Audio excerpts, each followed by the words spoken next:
72 గంటల్లోనే ఫోన్లోని అద్భుతమైన జ్యోతిష్య పరిష్కారం చూపిస్తారు. నమ్మండి, నమ్మకపోండి, ఇది నిజం. శ్మశాన కాళి రుద్ర చౌడీదేవి ఆరాధకులు నంబర్ 1 వశీకరణ స్పెషలిస్ట్. గురూజీ మనిషి పుట్టుక నుండి చనిపోయే వరకు వచ్చే అన్ని క్లిష్టమైన సమస్యలకు పరిష్కారం ఇక్కడ లభిస్తుంది. విద్య, ఉద్యోగం, వ్యవహారం, స్త్రీ ప్రేమ, పెళ్లి, సంతానం, స్త్రీ పురుష వశీకరణం, భూవశం, భార్యాభర్తల కలహాలు, కోర్టు సమస్యలు, విడాకుల సమస్యలు, చేతబడి, అప్పుల బాధ, ఇంకా మీకు ఎలాంటి సమస్యలు ఉన్నా 72 గంటల్లోనే శాశ్వత ఎంతో మహానుభావుడవు నీవు, ఎంతో చక్కని దేముడవు. మొదలా శ్రీ గురుభ్యో నమః. హరి ఓం. శ్రీ మహాగణాధిపతయే నమః. శ్రీ మహాసరస్వత్యై నమః. శ్రీ గురుభ్యో నమః. హరి ఓం. తల్లి నిన్ను దలంచి పుస్తుగము చేతంబూనితిన్, నీవు నాయుల్లంబందున నిల్చి జృంభణముగా నుక్తుల్ సుశబ్దంబు శోభిల్లన్ బల్కుమో నాదువాకునను సంప్రీతిన్ జగన్మోహిని పుల్లాబ్జాక్షి సరస్వతి భగవతి భారతి పూర్ణేందు బింబాననా.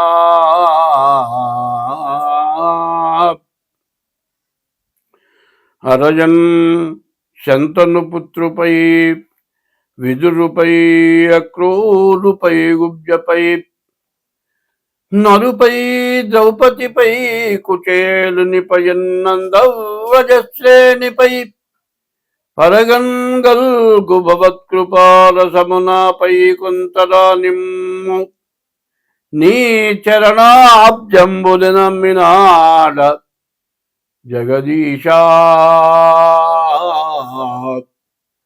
కృష్ణ భక్త ప్రియా.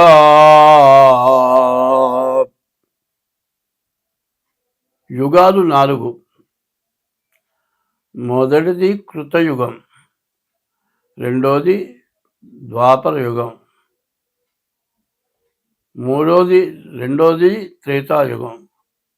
మొదటిది కృతయుగం, రెండోది త్రేతాయుగం, మూడోది ద్వాపర యుగం, నాలుగోది కలియుగం. యుగాలు 4. ఇప్పుడు జరుగుతున్న యుగం కలియుగం. ఈ కలియుగం అనేది ఆది యుగం. మొట్టమొదట వచ్చిందని యుగాది అన్నారు. అంటే సంవత్సరాది అంటారు, సంవత్సరాది కాదు, యుగాది. యుగ ఆది అంటే యుగం ప్రారంభమైన రోజును యుగాది అన్నారు. ఈ యుగాది చాలా విశేషమైంది. ఈ సంవత్సరం, ఈ యుగాది పేరు ఏమిటంటే పరాభవనామ సంవత్సరం. 19/3/2026 ఇది పరాభవ నామ సంవత్సరం. ఈ పరాభవ నామ సంవత్సరానికి అర్థం ఏంటంటే పరుల చేత భంగపడటం పరాభవం, ఇతరుల చేత వంచింపబడడం జరుగుతుందని. అయితే ఇటువంటిది మనకు జరగకుండా ఉండాలి. ఎవరికైనా ఒకళ్ళ చేత మాట పడటం అంటే చాలా కష్టం. అటువంటి పరిస్థితి రాకుండా మనం అందరం కూడా తలకాయ ఎత్తుకొని తిరగాలి. ఏ బాధ లేకుండా సంతోషంగా ఉండాలి. అట్లా ఉండాలి అంటే ఈ యుగాది సంవత్సరాది రోజున మనం పంచాంగ శ్రవణం అంటారు. పంచాంగం అంటే తిథి, వారం, నక్షత్రం, యోగం, కరణం, ఈ 5 కలిసి పంచాంగం. ఈ పంచాంగ శ్రవణం చేయాలి. ఈ పంచాంగ శ్రవణం ఎందుకు చేయాలి అనేది చెప్పుకుందాం. శ్రీకళ్యాణ గుణావహం రిపుహరం దుస్వప్న దోషాపహం గంగా స్నాన విశేష పుణ్యఫలదము గోదానతుల్యండ్రుణాం ఆయుర్వృద్ధిదముత్తమం శుభకరం సంతాన సంపత్ప్రదం నానాశాస్త్ర సుసాధనం సముచితం పంచాంగమాకర్ణ్యతాం. ఈ పంచాంగం ఎందుకు వినాలి? వింటే మనకు వచ్చేది ఏమిటి? శ్రీకళ్యాణ గుణావహం. మన ఇంట్లో ఎప్పుడు శుభం జరగాలి, అశుభం జరగకూడదు, మంచి జరగాలి. మనకు శత్రువు అనేవాళ్ళు ఉండకూడదు, మనకు శత్రుత్వమే ఉండకూడదు, మన మీద ఎవరికి శత్రుత్వం ఉండకూడదు, చెడు కళలు రాకూడదు. చెడు కళలు వస్తే మన ఇంట్లో ఎవరో చచ్చిపోయినట్టు కళ వచ్చింది అనుకోండి, కళ్ళని ఏడుస్తారు, తీరా లేస్తారు, కళ్ళు చూస్తారు. చూసినా కూడా ఆ మనిషి చచ్చిపోయినారు, ఎక్కడున్నాడు, ఏమైపోయింది, కటికని చూస్తారు. ఆ మనిషి కనపడేంత వరకు కడుపులో ఆవేదన. ఇది దుస్వప్నం. ఇటువంటి చెడు స్వప్నాలు రాకూడదు. మరి గంగా స్నాన విశేష పుణ్య ఫలదం. గంగా స్నానం చేయాలి. గంగా స్నానం చేస్తే విశేషమైన పుణ్యం వస్తుంది. ఈ గంగా ఎటువంటిది? హరిపాదోద్భవీం గంగాం అన్నారు. విష్ణుమూర్తి యొక్క పాదాల యందు నుంచి ఉద్భవించి భూలోకంలోకి గంగ వచ్చింది. ఈ గంగ అసలు ఎక్కడుంది? హిమాలయాల మీద పరమేశ్వరుడు ఉన్నాడు. పరమేశ్వరుడు శిరస్సున గంగ పెట్టుకున్నాడు. ఆ గంగ ఒక్క బొట్టు విష్ణుమూర్తి యొక్క పాదాల యందున పడ్డది. ఆ గంగ ప్రపంచం మొత్తం వచ్చేసింది. మరి హరిపాదోద్భవీం గంగాం అన్నారు. హరిపాదాల నుంచి ఉద్భవించిన గంగ సమస్త పాపాలని పోగొడుతుంది. ఈ గంగ, అటువంటి గంగా స్నానం చేసిన విశేషమైన పుణ్యం రావాలి మనకు. గోదాన పుణ్యం తుల్యం రుణాం. దూడతో కూడిన గోవుని దానం ఇచ్చినటువంటి సత్ఫలితం రావాలి. ఆయుర్వృద్ధిదముత్తమం. మనిషికి 120 సంవత్సరాలు మానవుడికి ఆయుష్ ఇచ్చాడు. మరి ఇప్పుడు ఒక ఆయన ఉత్తర దేశంలో 145 సంవత్సరాలు ఇప్పుడే బతుకున్నాడు. ఇంకా అటువంటి ఆయుష్ కలగాలి. ఆయుర్వృద్ధిదముత్తమం శుభకరం. అటువంటివి మంచి జరగాలి. సంతాన సంపత్ప్రదం. మంచి సంతానం కలగాలి. నానా శాస్త్ర సుసాధనం. అనేక శాస్త్రాలు ఉన్నాయి. ఒక్క శాస్త్రం చదవడమే చాలా కష్టం. అన్ని శాస్త్రాలు చదివినటువంటి ఫలితం మనకు కావాలి. ఇవి చదివితే మనకంత మంచి శక్తి, జ్ఞానం వస్తుంది. ఇవన్నీ చేసినటువంటి ఫలితం ఉగాది సంవత్సరాది పండుగ రోజున ఈ పంచాంగ శ్రవణం చేస్తే ఇవన్నీ వస్తాయి. ఎటువంటిది?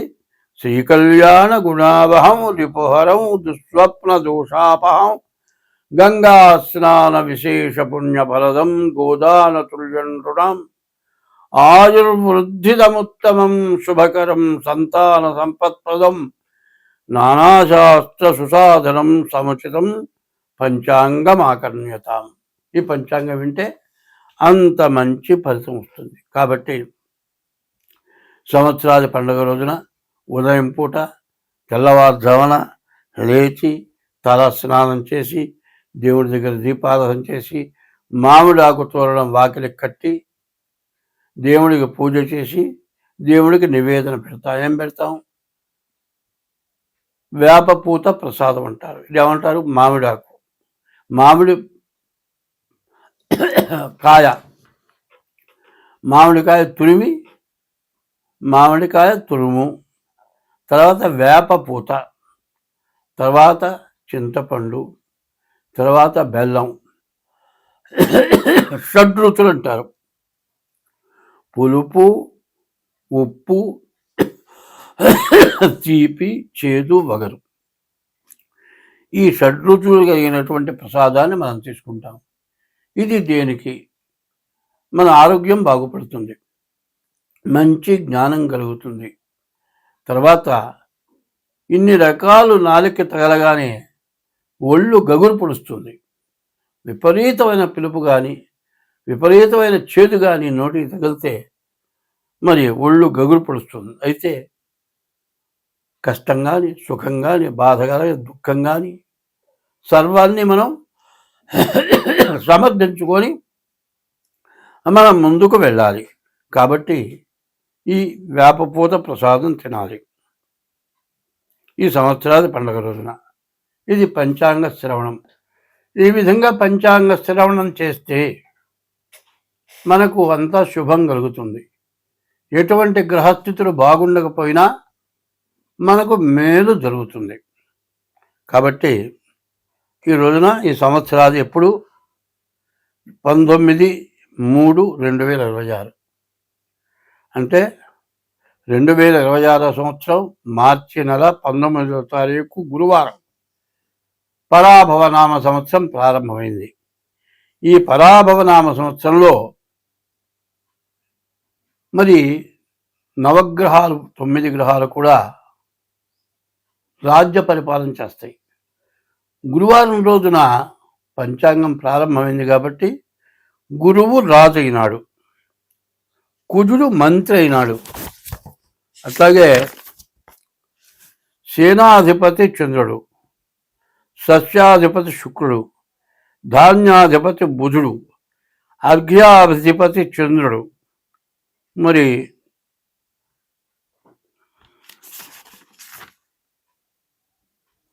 అర్ఘ్యాధిపతి చంద్రుడు, మేఘాధిపతి చంద్రుడు, రసాధిపతి సూర్యుడు, నీరసాధిపతి శుక్రుడు. ఇట్లా 9 గ్రహాలకి 9 యొక్క స్థానాలు వచ్చినాయి.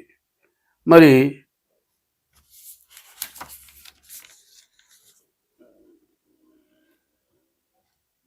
చంద్రుడికి మొత్తం 3 చోట్ల ఆధిపత్యాలు వచ్చినాయి. మరి సూర్యుడు మరి గురువు రాజు అవటం, గురువు బ్రాహ్మణ గ్రహం కాబట్టి అంతా మేలు జరగటానికి అవకాశం ఉంది. ఈ గురువు వల్ల మరి బియ్యం, మరి వెన్న, నెయ్యి, పంచదార ఇటువంటివన్నీ కూడా బాగా పంట పండుతాయి. మరి ధరలు బాగా పెరుగుతాయి. సస్యాధిపతి శుక్రుడు అవటం చేత ధాన్యాలు, మరి తెల్ల ధాన్యాలు, తెల్లటి భూములు బాగా పండుతాయి. ధాన్యాధిపతి బుధుడు అవటం చేత వర్షం మధ్యమ వర్షం,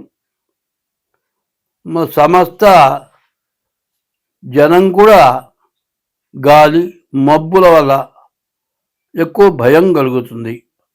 అర్ఘ్యాధిపతి చంద్రుడు, అన్ని రకాల సస్యాలు ఫలిస్తాయి.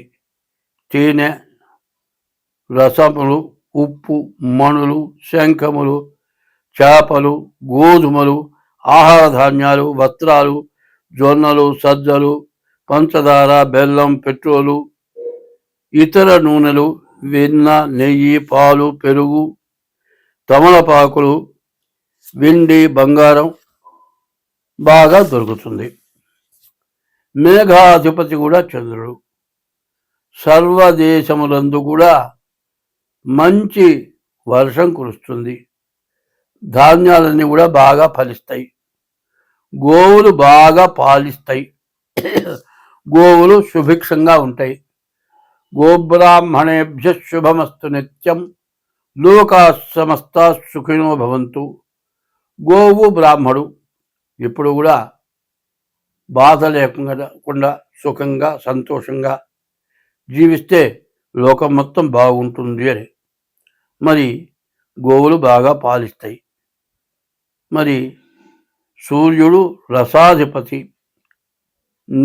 నెయ్యి, నూనె, బెల్లము, తేనె, వేరుశనగ, కొబ్బరి నూనె, ఆముదం, అవిసె నూనె, నువ్వుల నూనె, చింతపండు, నిమ్మ, నారింజ, మామిడి ఇటువంటివన్నీ కూడా బాగా ఫలిస్తాయి. నీరసాధిపతి శుక్రుడు. కర్పూరం, అగరు, చందనం, బంగారం, వెండి, ముత్యాలు, వస్త్రాలు బాగా దొరుకుతాయి. కొంచెం ధరలు మాత్రం పెచ్చుగా ఉంటాయి. ఇది నవనాయకుల యొక్క ఫలితం. అయితే ఇంకో విషయం మనం పూర్తిగా తెలుసుకోవాలి. 27 నక్షత్రాలు ఉన్నాయి. ఈ 27 నక్షత్రాలని కూడా 3 భాగాలు చేస్తున్నాం. అంటే 3 భాగాలు, ఒక్కొక్క నక్షత్రాన్ని 3 భాగాలు. అంటే సంవత్సరానికి 3 భాగాలంటే 4 నెలలు ఒక భాగం. 4 3 12 నెలలు. మొదటి భాగం 4 నెలలు, రెండవ భాగం 4 నెలలు, మూడవ భాగం 4 నెలలు. అట్లాగే అశ్విని దగ్గర నుంచి రేవతి వరకు 27 నక్షత్రాలకి కందాయాలు అంటారు.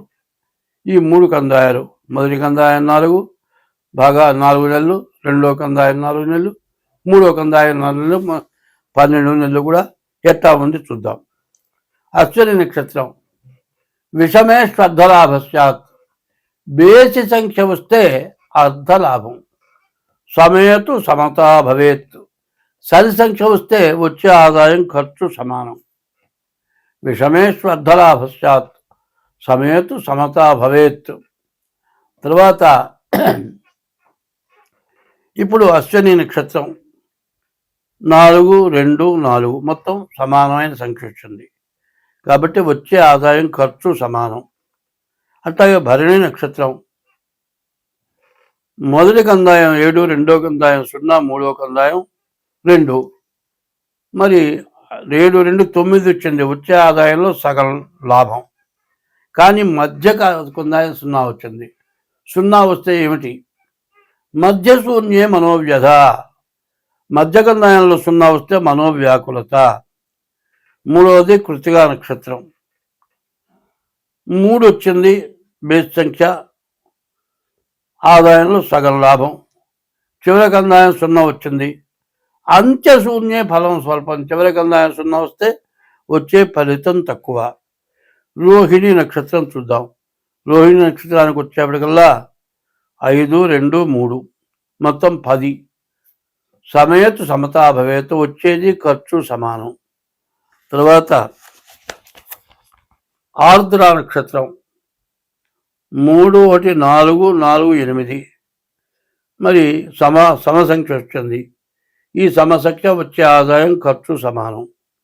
పునర్వసు నక్షత్రం ఇది కూడా 10 6 2 2 10 వచ్చింది. 6 4 10.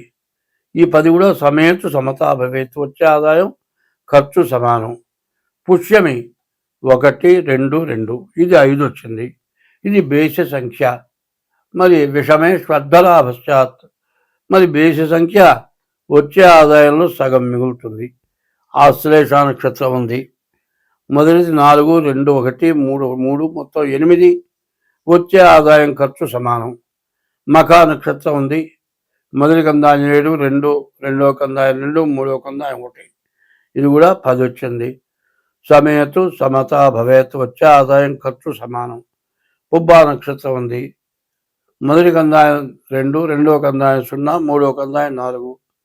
మొత్తం 6 సమసంఖ్య వచ్చింది కాబట్టి వచ్చే ఆదాయం ఖర్చు సమానం. మధ్య శూన్య మనోవ్యధ.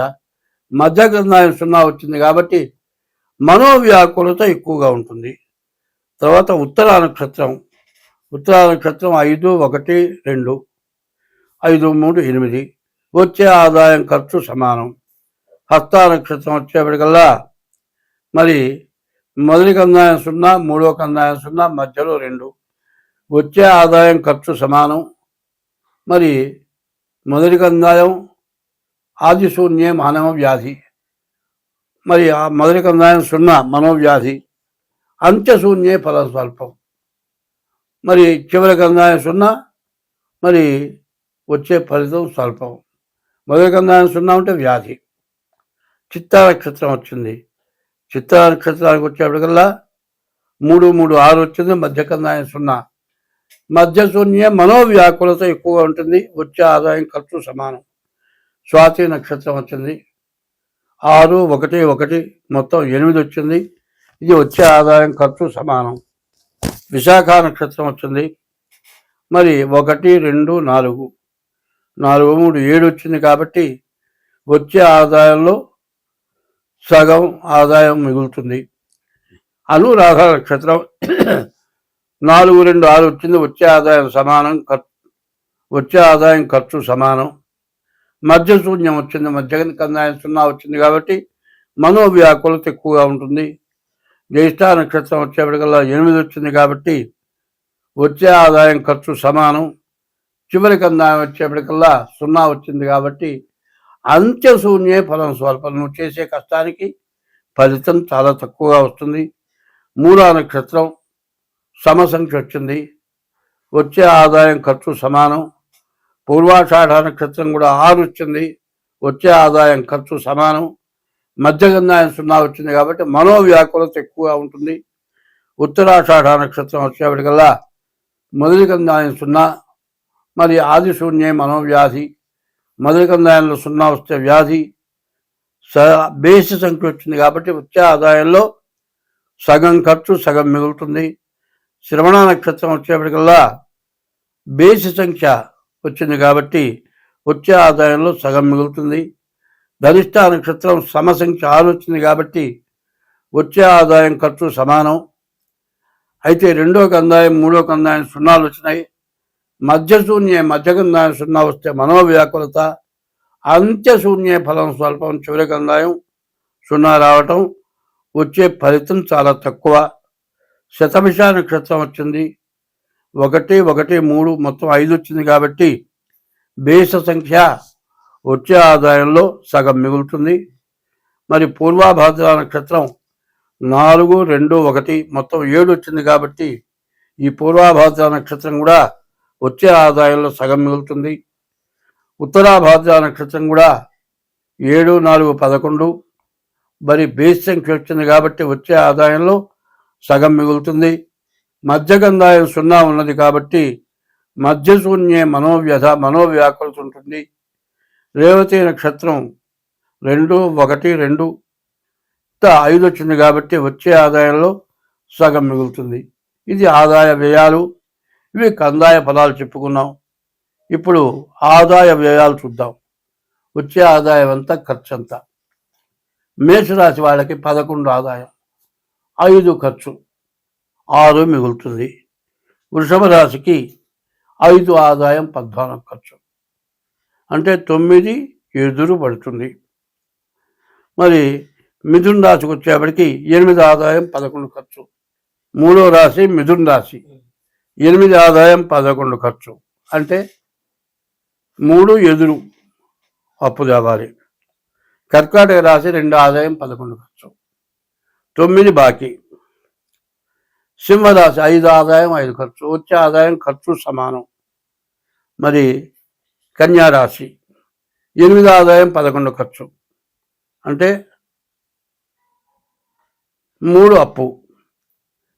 7 తులారాశి 5 ఆదాయం 14 ఖర్చు, 9 బాకీ. మరి వృశ్చిక రాశి 8 వృశ్చిక రాశి 11 ఆదాయం 5 ఖర్చు, అంటే 6 మిగులుతుంది. ధనుస్సు రాశి 14 ఆదాయం 11 ఖర్చు, 3 మిగులుతుంది. 10 మకర రాశి 2 ఆదాయం 8 ఖర్చు, కాబట్టి 6 మిగులుతుంది. 11 కుంభరాశి 2 ఆదాయం 8 ఖర్చు, అంటే 6 అప్పు చేయాలి. మరి 12 మీనరాశి 14 ఆదాయం 11 ఖర్చు, 3 బాకీ తేలుతుంది. ఇది ఆదాయ వ్యయాలు. చివరిది రాజపూజ్యం, రాజావమానం. అవమానం ఎంత? మంచి అనిపించుకోవడం ఎంత, చెడు అనిపించుకోవడం ఎంత? మంచివాడిగా పూజింపబడటం ఎంత, చెడువాడిగా తిట్లు తింటం మరి బాధలు పట్టడం ఎంత అనేది తేలుతుంది. మేషరాశి 11 రాజపూజ్యం, 5 రాజావమానం. 11 చోట్ల పూజింపబడతారు, 5 చోట్ల అవమానపడతారు. 2 వృషభ రాశి 5 రాజపూజ్యం, 5 చోట్ల పూజింపబడతారు, 14 చోట్ల అవమానింపబడతారు. మిథున రాశి 8 చోట్ల పూజింపబడతారు, 11 చోట్ల మరి అవమానపడతారు. కర్కాటక రాశి 2 చోట్ల పూజింపబడతారు, 11 చోట్ల అవమానింపబడతారు. 5 సింహరాశి 5 చోట్ల పూజింపబడతారు, 5 చోట్ల అవమానపడతారు. 6 కన్యారాశి 8 చోట్ల పూజింపబడతారు, 11 చోట్ల అవమానపడతారు. 7వ రాశి తులారాశి. తులారాశికి 5 చోట్ల పూజింపబడతారు, 14 చోట్ల అవమానపడతారు. 8 వృశ్చిక రాశి. 11 చోట్ల పూజింపబడతారు, 5 చోట్ల అవమానింపబడతారు. 9 ధనుస్సు రాశి. 14 చోట్ల పూజింపబడతారు, 11 చోట్ల అవమానింపబడతారు. 10 మకర రాశి. 2 చోట్ల పూజింపబడతారు, 8 చోట్ల అవమానింపబడతారు. 11 కుంభరాశి. 2 చోట్ల పూజింపబడతారు, 8 చోట్ల అవమానింపబడతారు. మీన రాశి. 14 చోట్ల పూజింపబడతారు, 11 చోట్ల అవమానింపబడతారు. 2026వ సంవత్సరం పరాభవ నామ సంవత్సరం. ఈ పరాభవ నామ సంవత్సరంలో మకర రాశి. ఈ మకర రాశికి ద్వితీయానికి శని వచ్చాడు. ఏలినాడు శని చివరి భాగం, ఇంకా సంవత్సరంన్నర శని దోషం ఉంది. ఈ రాశి వాళ్ళు చాలా జాగ్రత్తగా ఉండాలి. ఏ ఖర్చు అయినా సరే ఆచి తూచి ఆలోచించి ఖర్చు పెట్టాలి. ఉన్నవి కదా అని ఎట్లా పెడితే అట్లా ఖర్చు పెట్టకూడదు. కుదించి వాడుకోవాలి. పచ్చడి వేసుకొని తిన్నా పర్వాలేదు, కానీ రేపు అనే రోజుకి జాగ్రత్త చేసుకోవాలి. ఎందుకు అంటే విపరీతమైన అనవసరమైన దండగవారి ఖర్చులు, రోగాలు, వ్యాధులు, యాక్సిడెంట్లు, కాళ్ళు చేతులు విరగటం, హాస్పిటల్కు పాలవటము, మరి విపరీతమైన హాస్పిటల్ ఖర్చులు, మందుల ఖర్చులు రావటానికి అవకాశం ఉన్నది. రేపు అనే రోజుకి జాగ్రత్త పడాలి. అట్లా కాకపోతే అప్పులు చేస్తే విపరీతమైన వడ్డీలు, ఆస్తులు పోగొట్టుకునే పరిస్థితి వస్తుంది. ఈ రాశి వాళ్ళకి బుధుడు, రవి, శని, శుక్రుడు, గురువు ఈ గ్రహాలు బాగున్నాయి. ఈ రాశి వాళ్ళ పరిస్థితి ఏమిటంటే, మరి ఈ మకర రాశికి ఏలినాడు శని అయిపోయింది, కానీ మళ్ళీ శని వక్రించి మళ్ళీ ముందుకు వెళ్ళటం చేత అర్ధాష్టమ శని అవుతున్నాడు. ఈ శని వల్ల విపరీతమైన ఖర్చులు రావడానికి అవకాశం ఉంది. శుక్రుడు బాగున్నాడు, వివాహం జరుగుతుంది. మరి రవి బాగున్నాడు, మీ కీర్తి ప్రతిష్టలు వస్తాయి. చదువుకునే పిల్లలకు చదువు సాగుతుంది. వివాహం కాని వాళ్ళకి వివాహం అవుతుంది. కానీ అనవసరమైన దండగమారి ఖర్చులు, విపరీతమైన అనుకోని సమస్యలు వస్తాయి. దీనివల్ల కష్ట నష్టాలు వస్తాయి. కాబట్టి డేట్ ఆఫ్ బర్త్ ద్వారా జాతకం చూపించుకొని తగిన శాంతి చేయించుకోండి. మీకు అన్ని విధాలా బాగుంటుంది. స్వస్తి.